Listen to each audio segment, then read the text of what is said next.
लेकिन एक अच्छा मानव बनना उससे आसान काम है। आप देखते हैं कि आईएएस आईपीएस का लूर और लक्षण भी दिखाई देता है इस देश में। प्रतियोगिता परीक्षा के माध्यम से आसान काम है। घर घर गीता, जन जन गीता। सच बोलना ही बहुत बड़ी बात होती है। माने जितना नाम होगा बीसीसीआई का प्लेयर, कोच, माने सारे लोग गीता पढ़ चुके हैं। आज हमारे स्टूडियो में एक ऐसी शख्सियत है जिन्होंने हमारे आगे वो ज्ञान रखा है जिस पर सनातन को गर्व होता है। गीता वाले बाबा के नाम से जाने जाते हैं। वैसे इनका नाम संजीव मिश्रा है। पिछले 1 साल के अंदर में 6 लाख से ज़्यादा गीता लोगों के बीच में बांट चुके हैं, लोगों को जगा चुके हैं। गीता के कर्मयोग को लेकर आगे बढ़ने वाले संजीव मिश्रा की जो लंबी फहरिस्त है पहचान की, इसमें राजनीति भी आ जाती है। भाजपा के प्रदेश प्रवक्ता हैं, बिहार क्रिकेट एसोसिएशन के भी मुख्य प्रवक्ता हैं, कई संगठनों से जुड़े हैं, पेशे से अधिवक्ता हैं और सबसे बड़ी बात कि सनातन को सनातन के लोगों के बीच में जाकर फिर से जागृत करने का काम करते हैं। आज हम बातचीत करेंगे गीता वाले बाबा से, गीता को लेकर, बिहार के मौजूदा राजनीति को लेकर और बिहार के सियासत में जाति को लेकर। सबसे पहले स्वागत। नमो राघवाय, आपने बुलाया अनूप जी अपने चैनल में। आपका सर्वप्रथम हम श्रीमद् भागवत गीता आपके द्वारा अभियान की ओर से हार्दिक स्वागत करना चाहते हैं। संजीव मिश्रा जी, गीता रखा हुआ है। आमतौर पर गीता के कुछ चंद खास चीज़ों को लोग जानते हैं, कर्मयोग को जानते हैं। गीता वाला बाबा कैसे बन गए संजीव मिश्रा? देखिए, हाईली कोरोना काल था 2019 का, और हमको मैंने पूरे कार्यकाल में मैंने 19 में 20 तक रहा, कोरोना 21 का कुछ हिस्सा तक रहा, यानी कोरोना के चपेट में हम 3 बार आए। तो हमको एहसास हुआ कि करना क्या चाहिए। सर्वप्रथम उसी दौरान 19 के दौरान जब लोग मास्क और सैनिटाइजर के बिना रहते नहीं थे, उसी दौरान मैं चित्रकूट गया था जी। और चित्रकूट में हमारे परम पूजनीय तुलसी पीठाधीश्वर जगत गुरु स्वामी राम भद्राचार्य जी महाराज जी हैं, जो पद्म विभूषण से भारत सरकार द्वारा सम्मानित हैं। तो उनसे चर्चा होने लगी। उन्होंने हमको आशीर्वाद दिया और पूछा क्या चल रहा है। तो हमारे वकालत के बारे में, मेरे राजनीति के बारे में, छात्र जीवन के बारे में और हर गतिविधि से हमारे पूज्य गुरुदेव वाकिफ हैं। तो उन्होंने प्रेरणा दी और उनकी प्रेरणा से मैं एक गीता अभियान विगत 6 साल से, माने 6 वर्षों में 6 लाख से ऊपर गीता हम डाउन टू अर्थ, माने मान लीजिए कि मोची भाई जो जूता बनाते हैं उनको, जो आइसक्रीम बेचते हैं ठेले पर उनको, जो आप व्यवसायी वर्ग के लोग हैं, जो क्रिकेट खिलाड़ी हैं, जो राजनेता हैं, जो फुटबॉलर हैं, जो सनातनी हैं, जो हिंदुत्ववादी हैं, जो माने जो भी लोग गीता पढ़ना चाहते हैं, तो मैं श्रीमद् भागवत गीता आपके द्वारा अभियान के तहत मैं घर घर गीता, जन जन गीता, मेरा काम है कि सनातन धर्म जो विश्व का सबसे बड़ा धर्म, इससे बड़ा धर्म नहीं है, वो मजबूत हो, हिंदुत्व मजबूत हो और राष्ट्रवाद का अलग जगते रहे। और ये प्रेरणा हम कहीं से सीखे। तो मैं आपको बता देना चाहता हूं कि छात्र जीवन में हम अखिल भारतीय विद्यार्थी परिषद से 1988-89 के कार्यकाल में जुड़े रहे। उसके बाद राष्ट्रीय स्वयंसेवक संघ आरएसएस से जुड़े रहे। तो जो अपना संघ का माने संदेश है, संघ की विचारधारा है, वो कहीं ना कहीं वो अपना हिंदुत्व और गीता, राष्ट्रवाद, ये मिलता जुलता रहता है और उसको लेकर हम आगे चलने का काम किया है। 6 साल में 6 लाख गीता बांट देते हैं। सामाजिक कार्यकर्ता हैं, गीता जो है आपको खरीद कर ही बांटना पड़ता है। देखिए, आप सच तक नाम है आपके चैनल का, और सच बोलना ही बहुत बड़ी बात होती है। आज के युग में, जो कलयुग के युग में, लोग सच कम बोलते हैं, लेकिन मैं जो आपके चैनल पर बोलूँगा सत्य ही और केवल सत्य ही बोलूँगा। मैं 6 वर्षों में 6 लाख से ऊपर गीता सभी लोगों को मैंने प्रेम भेंट कर दिया हूँ। आप उसको कह सकते हैं कि बांट चुका हूँ। तो गीता का ज्ञान घर घर तक पहुँचे, सनातन का ज्ञान घर घर तक पहुँचे, इसीलिए मैंने 6 साल पहले इस संस्था का निर्माण किया, श्रीमद् भागवत गीता आपके द्वारा अभियान। इस बैनर तले गीता, और हर साल मोक्षदा एकादशी जो पड़ता है दिसंबर महीने में, तो गीता जयंती समारोह हम साल में एक बार जरूर करते हैं, और उस दिन भी गीता बढ़ता है। आप प्रतिदिन गीता, आप चले जाइए, नीचे मेरा गाड़ी लगा होगा वैगनआर, उसमें पीछे डिक्की में पूरा गीता भरा हुआ है, और कुछ गीता के अंश जिसके माध्यम से हम लोगों को अलग जगाते हैं, वो आज दिखाने का हम प्रयास कर रहे हैं। देखिए, हमारे सामने ये गीता है, ये पॉकेट साइज में गीता है, आपने नहीं देखी होगी। इसमें वो पूरा सार है जो इस पुस्तक में है। और ये देखिए, पुस्तक नहीं है, ये तो सनातन का ज्ञान है। और ये देखिए, इसके कई सारे साइज है। इसमें जो सबसे बड़ा साइज है, देखिए, हम चाहेंगे कि हम आपको दिखाएं। जी, ये 1 नंबर गीता, माने गीता प्रेस गोरखपुर का जो गीता आता है वो नंबरिंग सिस्टम से आता है जी।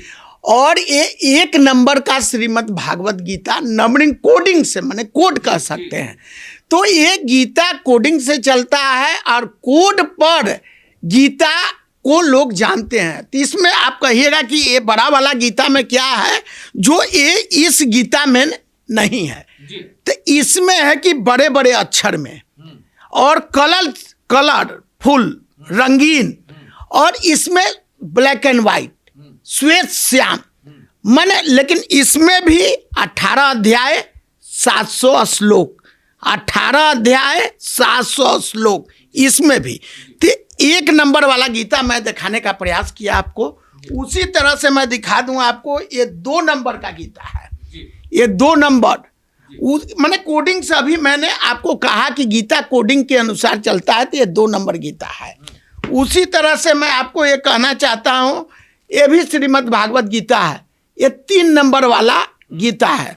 उसी तरह से, हाँ, मुझे याद आया, इस गीता का लोकार्पण 2296 नंबर गीता तत्कालीन भारत के राष्ट्रपति आदरणीय रामनाथ कोविंद जी ने इस गीता का लोकार्पण किया था।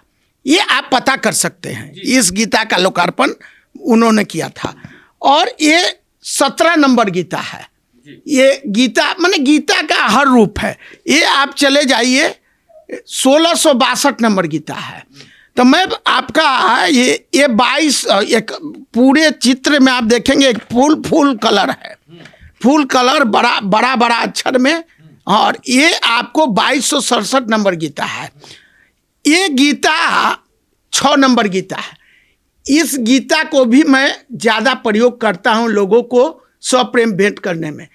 भारत के पूर्व महान बल्लेबाज, ऑलराउंडर, भारतीय क्रिकेट टीम के कप्तान, 1983 वर्ल्ड कप विजेता टीम के कप्तान आदरणीय कपिल देव जी को मैं पटना एयरपोर्ट पर इस गीता को देने का काम किया था। मैं आपको एक गीता दिखाना चाहता हूँ। मैं प्लेन में रहता हूँ, चाहे बाहर रहता हूँ, या विदेश के लोग मिल जाते हैं, तो मैं उनकी सुविधा का भी ख्याल करता हूँ, और ये इंग्लिश वर्जन का गीता हम देने का प्रयास करते हैं। हमारा प्रयास ये होता है कि अगर जो चीज़ हम आपको भेंट किए दिए, उसको आप प्रतियोगिता परीक्षा के माध्यम से आसान काम है, जीवन बदल सकता है। मैं आपको अनूप जी बताना चाहता हूँ, आज के युग में IAS, IPS, collector, deputy collector, SDO, CO, BDO कर्मचारी, बिहार सरकार के कर्मचारी, भारत सरकार के कर्मचारी बनना प्रतियोगिता परीक्षा के माध्यम से आसान काम है, लेकिन एक अच्छा मानव बनना उससे आसान काम है। आप देखते हैं कि आईएएस, आईपीएस का लूर और लक्षण भी दिखाई देता है इस देश में। तो हम चाहते हैं कि उस लूर लक्षण देश से समाप्त हो और सनातन की ओर आप मुड़ जाइए और राष्ट्रवाद की ओर चलिए और हिंदुत्व को मजबूत कीजिए। चलिए, हिंदुत्व तो मजबूत होगा। और हम गीता पर चर्चा कर रहे हैं तो कर्मयोग की भी चर्चा कर देंगे। हमने पहले आपको बताया कि संजीव मिश्रा जो हैं भारतीय जनता पार्टी बिहार प्रदेश के प्रवक्ता हैं। 2015 में अपने सामाजिक जीवन में संजीव मिश्रा जो हैं काराकाट से बीजेपी के उम्मीदवार बनते बनते रह गए थे। बावजूद इसको न पार्टी से निष्ठा टूटी, न ईमानदारी से पार्टी के साथ लगे रहे। वैसे तो हम लोग आज चर्चा गीता पर ही कर रहे हैं। गीता वाले बाबा आप बन गए, कब संजीव मिश्रा पीछे छूट गए, लेकिन बावजूद इसके न पार्टी से न अपनी विचारधारा से आप अलग हुए। 2015 में आपको टिकट मिलते मिलते रह गया था। देखिए, हम 36 से 37 वर्षों के कार्यकर्ता हैं और मैं विद्यार्थी परिषद से छात्र जीवन से राजनीति शुरू किया और संघ का स्वयंसेवक शाखा लगाना और शाखा में जाना ये मेरा काम रहा। उसके बाद मेरी यात्रा मैंने वार्ड से लेकर मंडल से जिला, जिला से प्रदेश, आज मैं भारतीय जनता पार्टी का प्रदेश प्रवक्ता हूं। ये दूसरी बार हूं। 2010 से 13 तक मैं प्रवक्ता था और आप हमारे पूर्व के अध्यक्ष और वर्तमान के डिप्टी सीएम बड़े भाई आदरणीय सम्राट चौधरी जी ने हम में आस्था दिखाई, मेरे काम को भी देखा और मुझे पुनः प्रवक्ता का दायित्व दिया, जिसको आदरणीय वर्तमान अध्यक्ष डॉक्टर दिलीप जायसवाल जी की जो कमेटी है वो कमेटी कंटिन्यू है, यानी कंटिन्यू प्रवक्ता के रूप में मैं काम को देख रहा हूं। चलिए, 2025 में चुनाव लड़ने की भी चर्चा है। हालांकि आप पार्टी में एकदम ईमानदारी से बिना किसी लोभ, लाभ, पद, टिकट के पार्टी की सेवा में लगे रहते हैं। 2025 में संजीव मिश्रा के लिए क्या संभावना? देखिए, 2015 में मैं काराकाट विधानसभा पड़ता है रोहतास में, सीट नंबर 213 पड़ता है, जहां मैंने काफ़ी मेहनत की थी। हम यहाँ तक कह सकते हैं कि जो दीवाल है वो दीवाल भी वोट देने के लिए भारतीय जनता पार्टी के कमल को तैयार था। ये स्थिति मैंने जनता के बीच अपने कर्म के माध्यम से, काम के माध्यम से मैंने दिखाया। लेकिन भगवान की मर्जी के आगे मनुष्य का कुछ चलता नहीं है। वो प्रमाण देखने को मिला कि 2015 में हमें भारतीय जनता पार्टी से वहाँ काराकाट से उम्मीदवार नहीं बनाया गया। फिर मैंने प्रयास किया, मेरा काम जारी था। 2020 के चुनाव में भी मुझे भारतीय जनता पार्टी का टिकट नहीं प्राप्त हो पाया, लेकिन उसी निष्ठा, लगन, ईमानदारी के साथ मैं काम को करते रहा। और अब इस बार भी 2025 का आप बता रहे हैं विधानसभा चुनाव है, तो मैं तो एक भारतीय जनता पार्टी का 36-37 वर्षों का समर्पित सिपाही हूँ, कार्यकर्ता हूँ, वरिष्ठ कार्यकर्ता हूँ। पार्टी अगर चाहे तो मैं वहाँ से उम्मीदवार होकर जनता की सेवा कर सकता हूँ और काराकाट में मुझे पहचान की आवश्यकता नहीं है। अभी अपने देश के लोकप्रिय प्रधानमंत्री आदरणीय नरेंद्र मोदी जी का कार्यक्रम था विक्रमगंज में पिछले दिनों।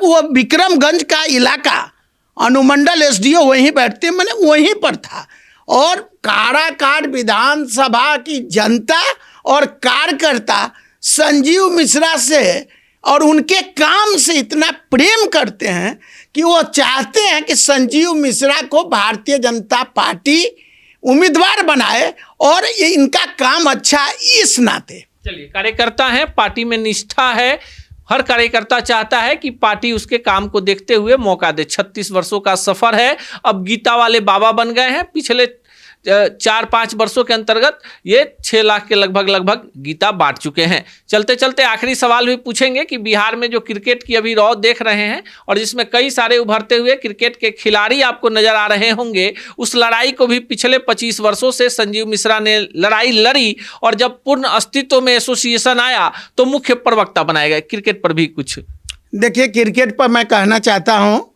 कि मैं पूर्व Patna district cricket association PDCA का मैं खिलाड़ी रहा। सीनियर डिवीजन, बी डिवीजन, सी डिवीजन खुद खेला। और उसके बाद बिहार में जब झारखंड का बंटवारा हुआ, बिहार झारखंड का, तो Bihar cricket association Jamshedpur headquarter हुआ करता था। उसके बाद बिहार में कुछ बचा नहीं। तो उसी समय एसोसिएशन ऑफ बिहार क्रिकेट 8 फरवरी 2002 को Pataliputra hotel Patna income tax में बना था। और उस समय बनने के बाद से मैं एज ए पदाधिकारी, मैंने वहाँ ज्वाइंट सेक्रेटरी भी रहा, वहाँ भी प्रवक्ता रहा, मीडिया प्रभारी रहा, कई दायित्व में काम मैंने निर्वहन किया। अभी बिहार क्रिकेट एसोसिएशन के हमारे माननीय अध्यक्ष हैं, आदरणीय जो भारतीय जनता पार्टी के प्रदेश के कोषाध्यक्ष हैं, बड़े भाई राकेश तिवारी जी, जिन्होंने मुझे जिम्मेवारी दी है कि मैं अभी मुख्य प्रवक्ता बीसीए का बिहार क्रिकेट एसोसिएशन का हूं। और बिहार क्रिकेट एसोसिएशन ग्रामीण लीग कराने जा रही है। आप देखे होंगे ग्रामीण लीग, गांव के बच्चे कैसे डिस्ट्रिक्ट तक पहुंचे, डिस्ट्रिक्ट से स्टेट पहुंचे, स्टेट से राष्ट्रीय स्तर पर। अभी वैभव सूर्यवंशी रणजी ट्रॉफी खेला। ऐसे कई प्लेयर हैं। और आकाशदीप रोहतास का, मेरे ही जिला का है। तो ऐसे कई प्लेयर हैं जिस बिहार क्रिकेट एसोसिएशन ने सजाने और संवारने का काम किया। तो बिहार क्रिकेट एसोसिएशन का काम अच्छा है और रात दिन उनके पदाधिकारी और कर्मचारी काम करते हैं। तो हमें अपार खुशी होती है कि चलिए भाई, क्रिकेट से भी मैं जुड़ा हुआ हूं और टेक्निकल रूप से भी मैं क्रिकेट को जानता हूं और एक से एक बड़े से लेकर छोटे तक का मैं आदर। मैं क्रिकेट प्लेयर को भी, बीसीसीआई के अंपायर, बीसीसीआई के ऑफिशियल, बीसीसीआई के कमेंटेटर, मैं किसको मैं एक नाम बताऊं, जितना नाम होगा बीसीसीआई का प्लेयर, कोच, सारे लोग गीता पढ़ चुके हैं। चलिए, गीता वाले बाबा की कहानी जो है कहीं ना कहीं से काफी प्रेरक है। जिस युग में लोग दूसरे से कुछ हड़पने की इच्छा रखते हैं, वैसे में अपने खून पसीने की गाढ़ी कमाई और अपने जो गीता के प्रचार प्रसार के लिए संजीव मिश्रा ने संगठन बनाया है, उसके द्वारा पूरे देश में गीता के ज्ञान को आगे बढ़ा रहे हैं। जी देखिए, मैं आपको बता देना चाहता हूं कि देखिए, कोई कंफ्यूजन नहीं होना चाहिए। सच तक नाम है तो ये चैनल बहुत बड़ा है। हाँ, मैं तो हृदय से सम्मान करता हूं अनूप जी। और मैं कहना चाहता हूं कि आप पूछेंगे कि इतना बड़ा बड़ा गीता आप बांटते हैं, कहाँ से बांटते हैं, बताना चाहिए आपको, पब्लिक इंटरेस्ट में बताना चाहिए। तो मैं आपको बता दूं कि मैं 17 वर्षों से वकालत के फील्ड में पटना उच्च न्यायालय में हूं। और मैं अपने वकालत का जो पैसा बचता है, वो बड़ा गीता हो या छोटा, आप पता कर लीजिए।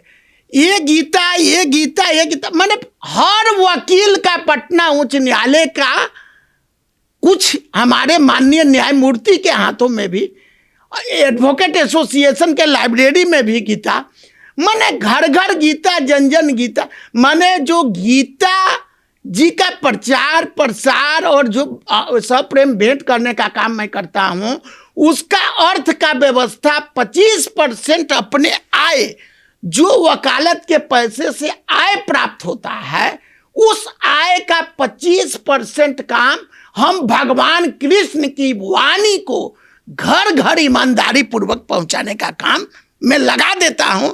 और इसमें मैं आपको बता दूं, इसमें मेरी पत्नी आरती पांडे जो शिक्षिका है, और उनका भी भरपूर सहयोग और हमारे बेटा बेटी का सहयोग सबको रहता है। बिना परिवार के सहयोग का आप एक डेग आगे नहीं चल सकते। चलिए, बिना परिवार के सहयोग के आप एक डेग आगे नहीं चल सकते। गीता वाले बाबा की कहानी जरूर प्रेरक है और बिहार में ऐसे भी लोग हैं जो सनातन धर्म के प्रचार प्रसार के साथ ही साथ समाज में बेहतर कामों को करने का एक बड़ा जज्बा रखते हैं और दूसरे के लिए काफी प्रेरक बनते हैं। संजीव मिश्रा की कहानी और बातचीत आपको कैसी लगी, कमेंट बॉक्स में जरूर बताइएगा।